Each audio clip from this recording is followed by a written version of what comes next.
31 ans après le 10 mai 1981, la gauche l'emporte donc. François Hollande devient à 57 ans le 7e président de la République. Qui aurait parié pourtant il y a un an encore sur l'ancien premier secrétaire du Parti socialiste, lui qui n'a jamais dirigé de ministère, un homme jugé alors trop provincial et sans charisme.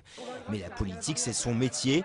Ancien de l'ENA, de la Cour des comptes, il découvre en François Mitterrand un modèle dont il va largement s'inspirer pour la campagne, notamment dans sa gestuelle.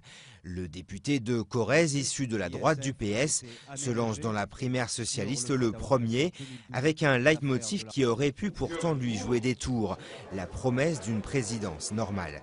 Sa victoire, que tous les sondages annonçaient depuis des mois, peut s'expliquer de deux manières au moins. D'abord, c'est la défection de Dominique Strauss-Kahn, emportée par l'affaire du Sofitel, qui lui laisse le champ libre. Et puis surtout, l'impopularité record de Nicolas Sarkozy, qualifié de président des riches, lui ouvre un boulevard.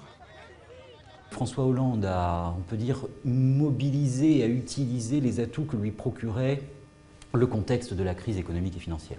L'argument majeur qui est l'argument de la justice sociale apporté, et en particulier la dénonciation des excès de la finance, les dénonciations de la cupidité.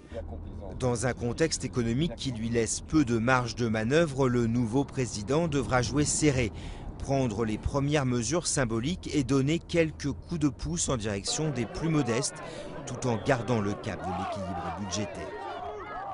Donc il y a un travail probablement en urgence, qui est un travail de pédagogie à faire pour expliquer que l'action du nouvel exécutif, à l'inverse de ce qu'a fait Nicolas Sarkozy pendant son quinquennat, est une action qui s'inscrit dans la durée.